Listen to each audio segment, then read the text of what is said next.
Sportland on maailm neile, kes soovivad olla esimesed.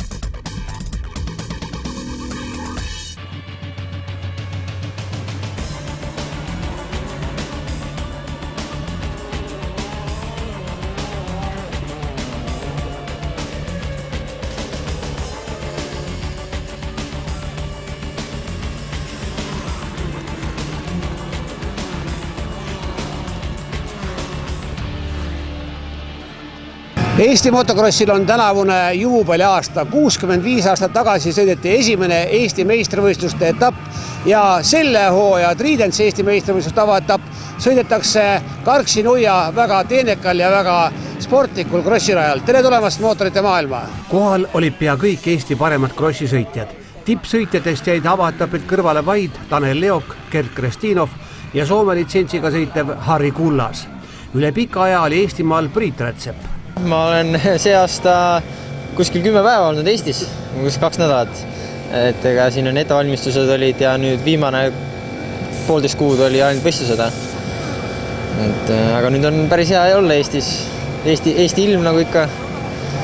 Aga võistlus tuleb teha, ma arvan. Kuidas sa Euroopas selle hooaja algusega rahul oled? Ütleme nii, et üles-alla hooaja algus, ma arvan. Algas väga hästi Valkesaardis, siis ma olin etapi kokkudes 8. Et see oli nagu üle ootuste hästi. Ja siis edasi, Itaalias oli väga paha nädalavahetus, et seal oli see rada oli ebanormaalne nagu minu jaoks. Ja siis ma rabelesin seal juba terve nädalavahetuse. Ja Bulgaarias juba sõit oli iseenesest parem juba. Aga seal ka, seal ütleme nii, et seal loeb stardid, asjad loevad nii palju rolli, et nagu, praegu on ju see ka, et MM-il ei ole praktiliselt kunagi puu täis. Ja kvalifikatsiooni sõidus ma Bulgaarias kukkusin ja siis ma pidin nii väljast võtma starti ja ega sealt väljast ei tulnud. Sõidud olid, punkti ma teine sõit sain. Ja Portugalis ütleme nii, et kiirusega ma olen rahul. Aga siin on väikseid asju, mille kallal tuleb tööd teha. Sa siis siin nüüd libedal Eestimaa rajal ennast tunned? Siuke rada mulle meeldib. Et mul on siiamaani MM-il ka olnud alati hommikuks, pühava hommikuks kastetakse rada mudaliseks. Siis nagu kiirus on alati olnud top 10. Ja ütleme nii, et nipend-näpet natukene, üks kõige kiirem lõik jäeti välja, ma arvan, pori pärast, aga ei saa kaebata ju, et sõiduaeg on kõigil ühesugune. Et eks sõit tuleb kindlasti huvitav, et MX1 ja MX2 me sõidame koos, aga eks siis paistab. Hommikused ajasõidud toimusid häikesvihmast libedal rajal ja kõige rohkem vatti said seal 30 miniklassi sõitjat. Finaalsõidu favoriit oli Marko Lepik, kes oli kindel peremees mõlemas stardis. Avasõidus järgnesid talle Günter Sein ja Karl Lõbus. Teises sõidus omakorda Mati Tagapere ja Günter Põllumäe. Etapi kokkuvõttes sai aga teise kohapunktid stabiilselt 2 neljandat kohta sõitudes noppinud Tanel Turro. Hobiklassi arvestuses oli kiirem Kardo Orav. Selleks, et rada kogu päeva vastu peaks, oli korraldaja kõvasti vaeva näinud. Öösed oli natuke vihma ja täna tõenäoliselt kastma ei pea. Et rada on suurepärases korras, 3 päeva ehitasime ja loodan, et sõitjatele meeldivad ja jäävad rahule. Kvalifikatsioonisõidud olid ära, vähemalt Priit Rätsep ütles küll, et selline rada talle just sobib. No ma arvan, et üks Eesti parimaid radasid niikuinii, et jah. Täna on ikkagi Eesti meistrivõistlused ja siin aeglaselt mehi ei ole, et peaks rada meeldima. Kes te siin põhiabimehed on olnud see tiim, kes selle võistluse korraldab? Korraldajaks on Karksi TSK ja omad kohalikud poisid on siin ikka kõige suuremalt hingega asja juures, et kõige suurem tugi on ikka kohalike poole pealt. Kellel ise pöialt oled, kui läheb nüüd võidusõiduks? Eks kindlasti kohalikele poistele, et ma tegin ka neile see oma stardi ja kindlasti Varik Kõiv, kes hoiavad meil seda lippu kõrgel siin Nuia kandis ja kes meil selle pealtvaate kohal toob. Noorte 85 kubikulisse stardi eel tegutses väga enesekindlalt Tamur Talviku. Stardipudaha valis ta koha vasakule äärele. Esimeses kurvis hakkas talle kõige südikamalt vastu Hardi Roosiorg, kes aga peagi Rait Kaimeri endast mööda lasi ja seejärel gaasitrossi purunemise tõttu hoopis katkestas. Talviku ja Kaimeri järel oli 3. kohal Reijo Timmi. Ka teises sõidus domineeris Tamur Talviku. Teise 3. koha pärast jagelesid omavahel Rait Kaimer, Hardi Roosiorg, nii ka lõpetati.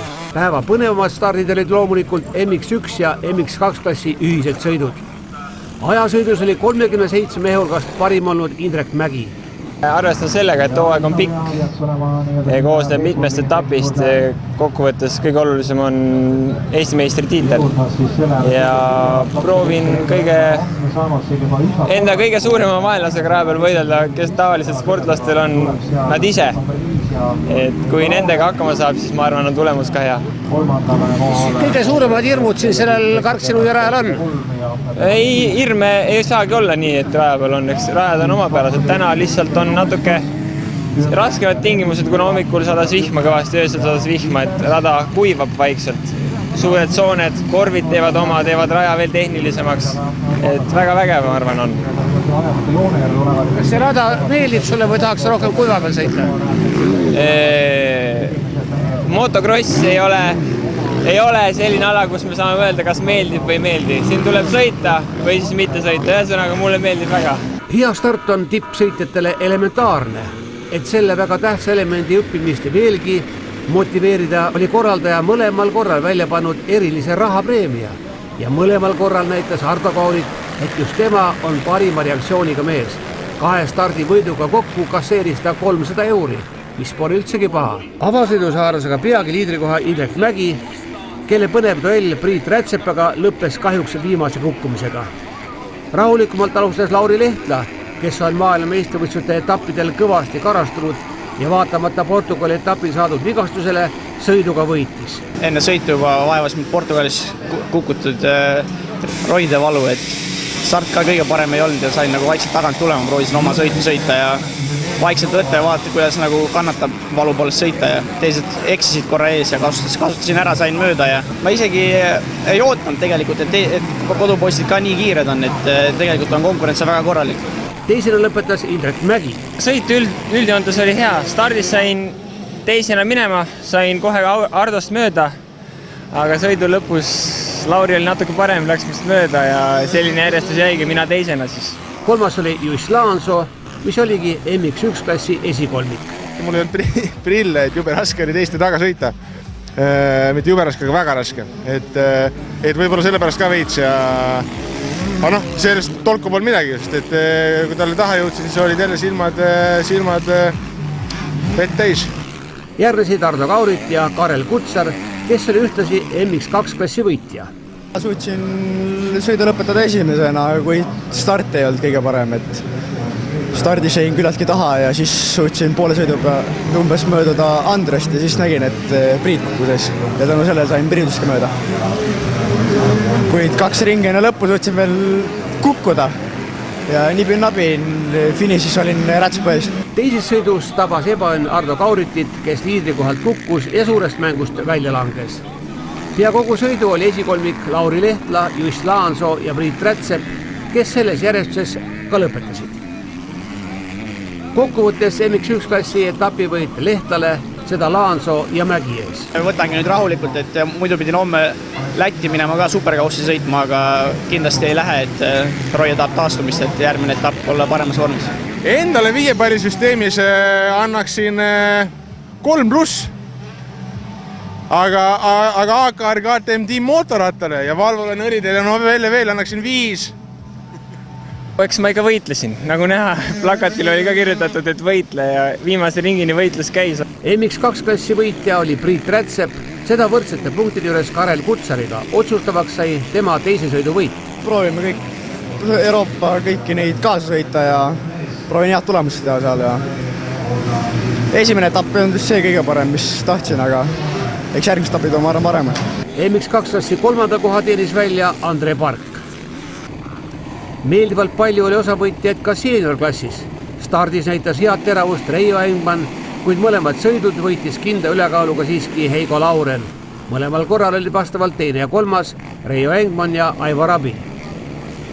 Võistluspäeva lõpetuseks tulid rajale külgvankrid ja nii massilist starti pole Eestimaal juba ammu nähtud.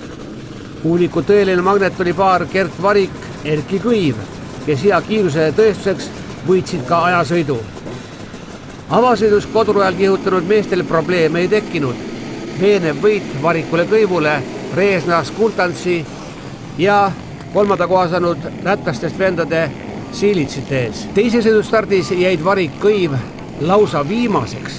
Tanel Reesna võitles võidu nimel lätlastega, pidi aga siiski teise kohaga leppima. Kolmanda koha said Margo Sonn, Tanel Kõiv. Marulist sõitu teinud Varik Kõiv jõudsid lõpuks koguni neljandaks. Ometi said etapivõidu lätlased, seda Reesna Skultantsi ja Variku Kõivu ees. Kõik kolm paari reastusid vaid punktiliste vahedega. Eesti meistrivõistluste teine etapp sõidetakse Tartu külje all Langekrossi rajal. Saate lõpuosas siirdume asfaldile. Tänavu GP3 klassis võistlev Kevin Korjus oli avatapi eel veidi kõhklev, sest piiratud ajaformaadiga viimased testisõidud ei andnud piloodile vajalikku kindlust. Koirane motosport võttis ta küll pärast 3-aastast vaheaega avasüli vastu, samas tuli arvesse võtta, et nii meeskonnale kui Kevinile oli tegemist uue sarja ja uue autoga. Ootan juba tegelikult pikki silmi hooaega, sest viimased testid olid üle 6 aja tagasi ja tahaks lihtsalt uuesti sõita, kuna GP3-s saab sõita suhteliselt vähe, kilomeetrid vähe, siis lihtsalt tahaks lõpuks ometi selle hooaega pihta hakata. Kas võib öelda, et see auto on sul nüüd juba nii-öelda sina sõber? Kas sina sõber, nüüd on nagu raske öelda, aga ütleme nii, et auto ise on nagu vägagi sõidetav ja kui aasta algus arvati, et vanast autost võib-olla 2-3 sekundit kiirem, siis tegelikult on vanast GP3 autost 4-5 sekundit kiirem, mis on tegelikult üldiselt nagu väga positiivne. Barcelona ringrada oli tiimile vaata, et kodurada baseerub ju koirane motosport just Kataloonia pealinnas. Veel viimasel vabatreeningul oli piisavalt probleeme ja ajasõitu suuri lootusi ei pandudki. Sa ei taha teha kunagi suuri sõnu, aga kas sa oled oma sisemus endale mingi eesmärgi pannud? Ma ei taha suuri sõnu öelda sellepärast tõesti, et testid on olnud nii ja naa ja võiks alati paremini ja samas võistlused on alati hoopis teistsugune. Kõik hakkab nagu uuesti nullist, mõned võib-olla teevad testidel, ei tea üldse mida, mõned on kiiremad võistlustel kui testidel närvi poolest. Et ma arvan, peale esimest etappi saab mingi ülevaate. Tänaseks teame, et 2 esimese etapi järel on Kevin Korjus 5. kohal. Sealjuures korra tõusis ta ka poodiumile. Head kiirust näitas kvalifikatsioonisõidu võitmine, mis sellest, et võidusõiduks tuli taanduda 10 kohta tahapoole ja ette nähtud 4 lisapunktist tuli samuti loobuda. Pikas perspektiivis said aga nii meeskond kui Kevin Korjus vajalikku teavet, et liigutakse õiges suunas. Nüüd ootab see realiseerimist ka järgmistel etappidel. Kas ringrajad on kõik tuttavad, on sulle midagi uut ka seal? Valencias olen vist sõitnud hästi, ütleme nii, mõned ringid, et põhimõtteliselt uus, aga ülejäänutel on küll kõigil käinud. Ja koirane meeskonnal on ilmselt Tata kõik valmis hooajaks? No selles suhtes Tatat üle, et auto on uus, aga eks inimesi tunnen, nagu seltskond on mõnus, selles suhtes on hea, et kõik vähemalt teavad, et me oleme uus tiim ja meil on algus raske ja kõik näevad võimalikult palju vaeva, et meil hästi läheks. 15.–16. juunil sõidetakse taas Hispaanias, siis Valencias. Sellest, kuidas auto 24 ringrajal sõideti Eesti meistrivõistluste avaetapp mootorrataste ringrajasõidus ja kuidas arenesid sündmused Paikuse metsades, kus toimus nii Eesti kui Balti meistrivõistluste etapp Enduros, räägime juba meie järgmises saates. Tänaseks kõik, aitäh vaatamast, mootorite maailmas kohtume taas järgmisel pühapäeval. Seniks kõike head! Sportland on maailm neile, kes soovivad olla esimesed.